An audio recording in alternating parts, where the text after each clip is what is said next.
Hello everyone, শুভ সকাল।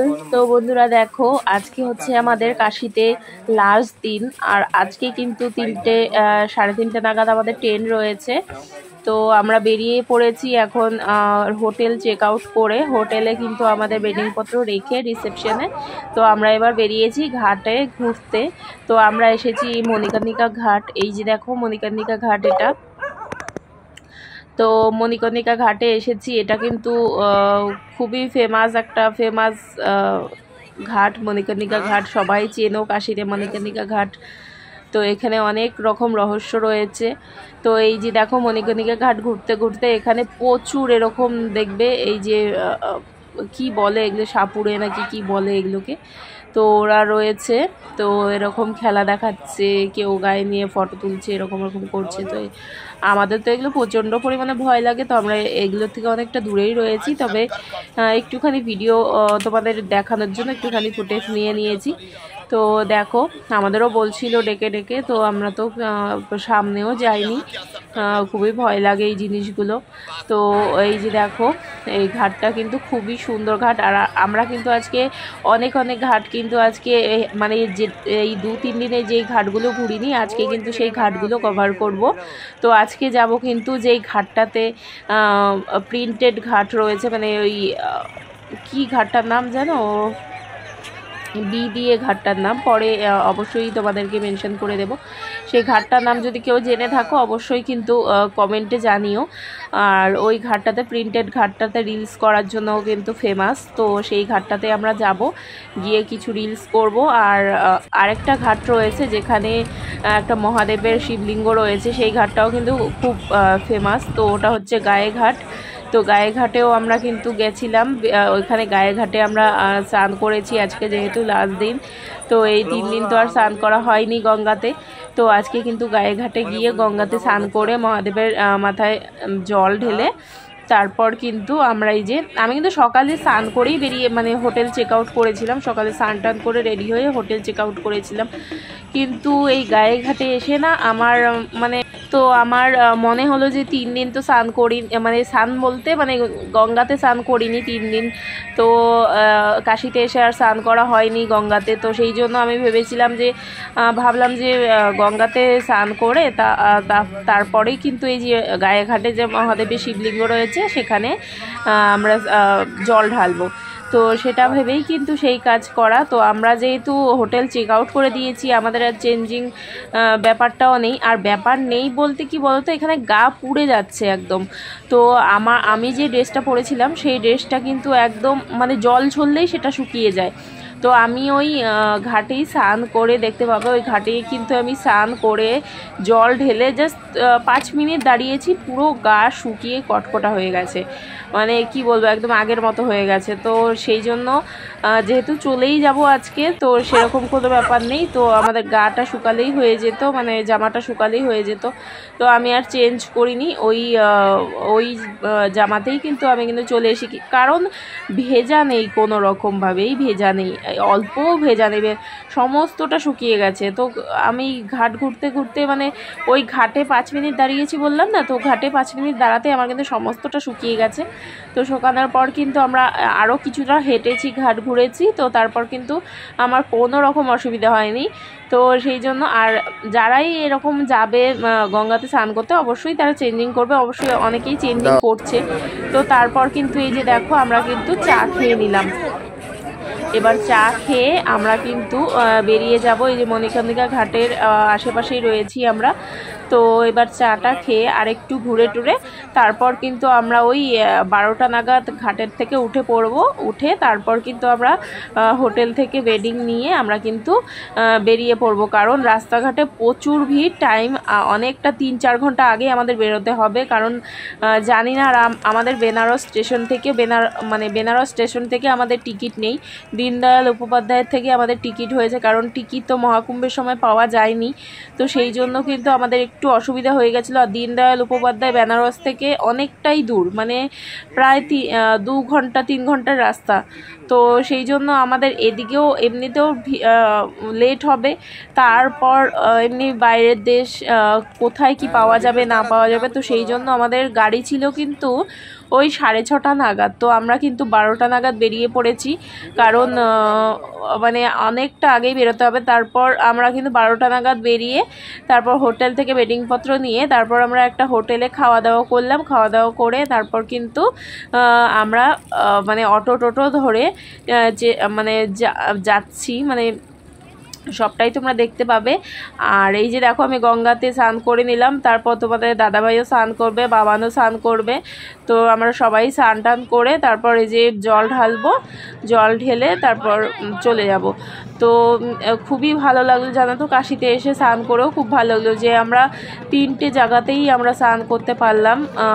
এই ফার্স্টে তো অযোধ্যাতে স্নান করেছি, সরিয়ু নদীতে। সরিয়ু নদীর জল তো ভীষণই ঠান্ডা ছিল, মানে বরফের জল বলতে পারো, ভীষণই ঠান্ডা ছিল সরিয়ু নদীর জল।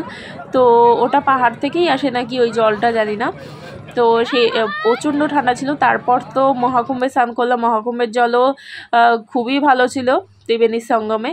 তো তারপর এই যে কাশিতে এসে এই যে গঙ্গাঘাটে স্নান করলাম, তো ভীষণ ভালো লাগছে। আর 3 জায়গাতেই কিন্তু আমরা গঙ্গাতে স্নান করলাম, তো ভীষণই ভালো লাগছে, কারণ যেই জায়গাতেই যাও না কেন সেই জায়গার কিন্তু গঙ্গা থাকলে অবশ্যই সেই গঙ্গাতে স্নান করতে হয় একদিন হলেও। তো আমরা কিন্তু এটাও করে নিলাম, ভেবেছিলাম করব না, কিন্তু দেখো লাস্ট দিন কি ঠাকুরের কি লীলা হলো। দেখো আমরা লাস্ট দিন মানে লাস্ট মুহূর্তে, মানে আমাদের কোনো প্ল্যানিংই ছিল না যে আমরা গঙ্গাতে স্নান করব বলে, কিছু প্ল্যানিংই ছিল না। তো তোমাদের দাদাভাই ফার্স্টে করতেই চাচ্ছিল না যে কি করে করব, ব্যাগ ট্যাগ সব বেডিংপত্র রেখে এসছি, আমার গামছাও নেই, তো কি করে করব, মানে টাওয়ালা কিছুই আনা হয়নি। তো আমি বললাম নেমে পড়ো, সবাই তো ওই হাফ প্যান্ট পরে নেমে যাচ্ছে, আন্ডারওয়্যার পরে, তো নেমে পড়ো, নেমে স্নান করে ওঠো, ছেলে মানুষ তো কোনো ব্যাপার না, আর আমি মেয়ে মানুষ যেহেতু, আমি সেই জন্য আমি বলেছি আমি এই জামা পরেই নেমে যাব। তো সেরকম করেই আমরা কিন্তু স্নানটা করে তারপর কিন্তু মানে কি বলবো, এগুলো একটা কি বলো তো, এগুলো একটা মানে ঠাকুরেরই লীলা বলতে পারো, এগুলো আর কিছুই না। মানে সব কিছু কি বলো, কাশিতে আসলে তুমি একটা ভেবে আসবে আর আরেকটা হয়ে যাবে, কারণ কি কাশিতে কিন্তু আমাদের নিজের মতামত চলে না, এখানে সমস্তটাই কিন্তু মহাদেবের মতামতেই চলে, তো সেটাই আর কি। আর এই যে দেখো আমরা বেডিংপত্র নিয়ে কিন্তু বেরিয়ে পড়েছি, এই যে দেখো, আর ভিড় প্রচণ্ড পরিমাণে ভিড়, এই রিক্সাতে উঠেছি, দেখো এই রিক্সাগুলো দেখেছো এর আগে, এই দেখো দুপাশেই হচ্ছে বসা যায় এই রিক্সাগুলোতে। তো এই রিক্সা দিয়ে আমরা যাব হচ্ছে রোডে, তো এই যে রোডে উঠবো, মেন রোডে উঠে তারপর কিন্তু ওই রোডের থেকে আরেকটা অটো নেব, অটো নিয়ে কিন্তু ওপরে যাব, মানে ওই নমঘাটের ওদিকটাতে যাব। এই যে দেখ নমঘাটের ওদিকে গিয়ে তারপরে আবার নমঘাট থেকে আবার অনেকক্ষণ বসে টসে, টোটো যাবে না, অটো যাবে না, এত মুশকিল এখানে হয়েছে, মানে আসার সময় আমাদের প্রচুর পরিমাণে কষ্ট হয়েছে জানো তো, বেনারস থেকে আসার সময় অনেকটা পরিমাণে কষ্ট হয়েছে। তো তারপর অনেক কষ্টে একটা অটো পেয়েছি, বাচ্চা নিয়ে বেডিং নিয়ে, মানে খুবই কষ্ট হয়েছে। তারপর মানে টাকা দিয়েও অটো টোটো পাওয়া যাচ্ছে না, এরকম একটা ব্যাপার আর কি। তো তারপর হচ্ছে আমরা কিন্তু ওই অনেকক্ষণ পর একটা অটো পেয়েছি, অটো পাওয়ার পর সেই অটো করে ডাইরেক্ট কিন্তু আমাদের মানে ডাইরেক্ট আমাদের হচ্ছে দীনদয়াল উপাধ্যায় নিয়ে গেছে। তো প্রায় ওই নমঘাট থেকে দীনদয়াল উপাধ্যায় যেতে আমাদের এই ভিড় পেরিয়ে যেতে কিন্তু রাস্তায় প্রচণ্ড পরিমাণে জাম, সেই জাম পার হয়ে যেতে কিন্তু আমাদের প্রায় 2.5 ঘন্টা লেগে গেছে। আর ওদিকে হচ্ছে বেনারস থেকে ওই নমঘাট পর্যন্ত আসতে কিন্তু আমাদের প্রায় ওই 1 ঘন্টা 1.5 ঘন্টার মতো লেগেছে। প্রায় আমাদের কিন্তু মানে বেনারস থেকে দীনদয়াল উপাধ্যায় আসতে আমাদের 3-3.5 ঘন্টা লেগে গেছে, বিকেল 5টা হয়ে গেছে, মানে ওই 12:30 1টা নাগাদ আমরা বেরিয়েছি আর বিকেল 5টা হয়ে গেছে দীনদয়াল উপাধ্যায় আসতে। তো আবার দীনদয়াল উপাধ্যায় এসে কিন্তু আমরা খাওয়া দাওয়া করে নিয়েছি, খাওয়া দাওয়া করে তারপর কিন্তু আমরা ওই স্টেশনে ঢুকেছি। আর স্টেশনে ঢোকার পর আমাদের কি প্রবলেম হয়েছে দেখো, 6:30টায় আমাদের ট্রেন ছিল, 6:30টায় ট্রেন, সেই ট্রেন ট্রেন মানে আমরা বসবোই না, এতটা ভিড় এখানে, গাজাগাজি ভিড়, মানে কি বলবো, এখানে অবস্থা খুব খারাপ, খুব খারাপ। স্টেশনে এতটা পরিমাণে অবস্থা খারাপ, মানে আমরা বাইরে যেরকমভাবে দীনদয়াল উপাধ্যায় চেকিং হচ্ছিল, আমরা ভাবছিলাম যে না, যে ক্রেশটা আমরা স্টেশনের বাইরে বা পুরো বেনারসে দেখেছি সেটা হয়তো স্টেশনের মানে ভেতরে হবে না, কারণ এতটা চেকিং করে করে যে টিকিট ছাড়া কাউকে প্ল্যাটফর্মের ভিতরে ঢুকতে দিচ্ছে না, ভীষণভাবে চেকিং হচ্ছে। তো আমরা ভেবেছিলাম না যে সেরকমভাবে কিন্তু ভিড় হবে না, কিন্তু জেনারেলের টিকিট তো আছেই সবার কাছে, আর জেনারেলের টিকিট কেটে কেটে কিন্তু সবাই ঢুকে পড়ছে এরকমভাবে। তো কিছু করার নেই, চলো মহাদেবের নামে এসেছি, মহাদেবের নামেই যাব। তো ভীষণভাবে ভিড়, আর আমাদের 6:30 নাগাদ ট্রেন ছিল, সেই 6:30 নাগাদ ট্রেনটাকে 9:30 করে দেওয়া হয়েছে। তারপর আমার ভাবলাম যে 9:30 করে দেওয়া হয়েছে, তো চলো একটুখানি বসি, এতক্ষণ দাঁড়িয়ে থাকবো, আর বসার তো এখানে সিট নেই, সিটগুলো তো সব কাভার হয়ে রয়েছে। আর আমাদের কাছে একটা ওই প্লাস্টিক ছিল বসার, নিচে বসার প্ল্যাটফর্মের জন্যই ওটা বিশেষ করে কেনা, তো সেখানে আমরা কিন্তু ট্রলি রেখে সেখানে আমরা বসলাম। বসে একটুখানি তোমাদের দাদা ভাই শুয়েছে, আর বাবানকেও একটু মানে শুয়ালাম, কারণ সারাদিন হেঁটে হেঁটে না একদম ছেলেটা ক্লান্ত হয়ে গেছে, তো ওকেও শুয়ালাম।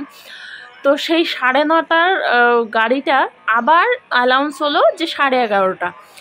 সেরকম করে করে গাড়ি বারবার লেট বলে বলে সেই গাড়ি ঢুকেছে জানো কটায়, সেই 4:30, ভোর 4:30 গাড়ি ঢুকেছে, সন্ধ্যা 6:30 গাড়ি ভোর 4:30 ঢুকেছে।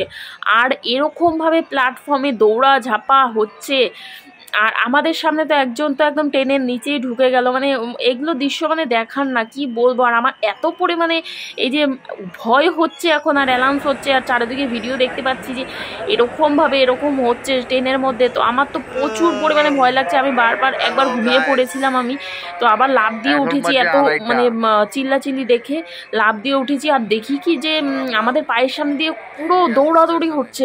তারপর তো আমি বাবানকে খুব ভালোভাবে উঠে দাঁড়িয়ে একটু কোলে ঘাড়ে ফেলে, একটু ঘুমিয়েছিল যেহেতু, একটু ঘাড়ে ফেলে ঘুম পাড়ালাম দাঁড়িয়ে, কারণ কি মানে ওইখানে শুয়ে থাকলে বা বসে থাকলে আমাদের উপর দিয়ে চড়ে যাবে কিনা বুঝতে পারছি না, তো সেই ভয়ে কিন্তু আমি উঠে পড়েছিলাম। তো খালি হওয়ার পরে আবার একটু বসেছি, তো খুব ভয়ে ছিলাম যে না বাবা ঘুমানো যাবে না, এখানে এতটা ভিড়, মানে কি বলবো, যখন তখন যেরকম হয়ে যেতে পারে। তো সেই জন্য আর ঘুমাইনি, সেই 4:30 সময় ট্রেনে উঠেছি। এই যে দেখো ট্রেনে উঠে, তারপর তো ট্রেনেও ভীষণ কষ্টে উঠেছি, কারণ এসি ছিল, তার মধ্যে এসি কামরাতে জেনারেল মানুষ উঠে একদম পুরো গেটটাকেই কভার করে রেখেছে। আমার তো দম বন্ধ হয়ে যাচ্ছিল ঢোকার সময়, মানে ঢুকতেই পারছিলাম না, পাই ফেলতে পারছিলাম না, যে গেট দিয়ে ঢুকবো যে সেখানে পাই ফেলা যাচ্ছিল না। ভীষণ কষ্টে বাবানকে নিয়ে উঠেছি, তো মানে দাদাভাই টলি ব্যাগ ট্যাগ নিয়ে উঠেছে ভীষণ কষ্টে, মানে এতটা কি বলবো, মানে যার জন্য এসিতে টিকিট কাটা, যে জানি মহাকুম্ভের সময় এতটা ভিড় হবে, এসিতে টিকিট কেটেছি যার জন্য সেইটাই মানে আমাদের ফেস করতে হলো, কি আর করা যাবে। তো এই যে দেখো আমরা কিন্তু কালকে কিন্তু মানে আজকে ভোর 4:30 উঠেছিলাম, এই যে এখন বাজে কিন্তু বিকেল, সারাদিন গিয়ে এখন বাজে কিন্তু বিকেল এই 7:30 8টা নাগাদ বাজে। তো আমরা কিন্তু ওই যে এনজিবিতে কিন্তু ট্রেন ঢুকছে, আমরা এই যে রেডি হয়ে সব কিছু বেডিং টেডিং গুছিয়ে যেগুলো বের করেছিলাম গাড়ি থেকে, কম্বল টম্বল ব্যাগের থেকে, তো সেগুলো সমস্ত কিছু গুছিয়ে এবার কিন্তু আমরা মানে বসে রয়েছি, ওয়েট করছি, ট্রেন প্ল্যাটফর্মে ঢুকছে, তো সেটারই ওয়েট করছি। আর আমাদের এখানে জানো তো, এখানেও প্রচুর ভিড় ছিল এসিতে, আমাদের এই যে এই পাশগুলোতে মানে পা যেখানে রাখছি বা এদিক দিয়ে যাওয়া আসার রাস্তাগুলো পুরো প্যাক ছিল জানো তো, মানে নিঃশ্বাস, মানে এসির ভিতর নিঃশ্বাস নিতে পারছিলাম না, এতটা ভালোভাবে এসিতে আসা যাওয়া করা হয়, কোনো রকম অসুবিধা হয় না। কিন্তু এই যে এইবার প্রচণ্ড পরিমাণে কষ্ট হয়ে গেছে, কারণ এসিতে দেখো, এসি একটা বদ্ধ জায়গা, সেখানে তুমি আরামসে একজন দুজন যে জনের সিট হয় সিটের অনুযায়ী মানুষ আসো, কোনো রকম অসুবিধা হবে না। তুমি এর থেকে ভালো ফ্যাসিলিটি এসিতে, এসি মানুষ নেয় কেন, ভালো ফ্যাসিলিটি পাওয়ার জন্য। তো সেখানে যদি জেনারেলের মানুষ ঢুকে গাঞ্জাগাঞ্জি করে দেয়, তুমি নর্মালি একটা এসি রুমে কিন্তু বেশি জন ঢুকতে দেয় না। তো দেখবে কোনো রকম কোনো অফিসে যাবে, একটা এসি রুমে বেশি জন মানুষ ঢুকতে দেয় না, কারণ কি মানুষের একটা নিঃশ্বাসেরও ব্যাপার আছে, যে এতজন মানুষের একটা বদ্ধ ঘরে নিঃশ্বাসেরও ব্যাপার রয়েছে, তো অনেক কিছু রয়েছে। তো সেই জন্য আমাদের খুবই কষ্ট হয়েছে এসিতেও, কিছু করার নেই। আর জেনারেল স্লিপার তো বলে লাভই নেই। তো সেটাই আর কি, তো কিছু করার নেই। চলো, ওই ভগবানের নাম করে চলেও এসেছি। এখন আমাদের নামার টাইম হয়ে গেছে। বেডিং এই যে গেটের সামনে রেখেছি। তো চলো, এই যে কাশী বিশ্বনাথ, কাশী, অযোধ্যা আর প্রয়াগরাজ সম্পূর্ণটা কভার আপ করলাম আমরা একই ট্যুরে। তো খুব ভালো লাগলো। তো চলো, আমাদের 3 জায়গা ট্যুরের ভিডিও কিন্তু এখানেই শেষ হলো। তো তোমাদের ভিডিওগুলো কেমন লাগলো অবশ্যই কমেন্ট করে জানিও। চলো, বাই।